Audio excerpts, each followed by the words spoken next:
নমস্কার বন্ধুরা, welcome back to my channel Bengali house kitchen. আর আজকে আমি চলে এসেছি লাঞ্চের একটা বড় ভিডিও বানিয়ে নিয়ে।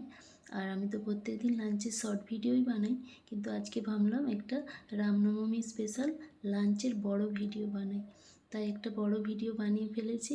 আর এই ছিল আজকে আমাদের মেনু।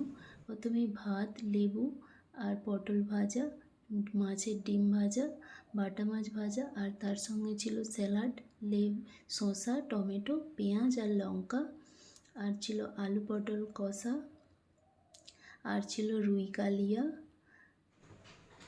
আর ইলিশ মাছের টক। এই হচ্ছে ইলিশ মাছের টক। আর সবশেষে ছিল মুখে স্বাদ আনার জন্য মিষ্টি দই আর মিষ্টি। এই হয়ে গেছে আজকে আমাদের রামনবমী স্পেশাল লাঞ্চ থালি রেডি। আর এই থালাটা যদি তোমাদের ভালো লেগে থাকে তাহলে অবশ্যই একটু লাইক, শেয়ার, সাবস্ক্রাইব করো বন্ধুরা।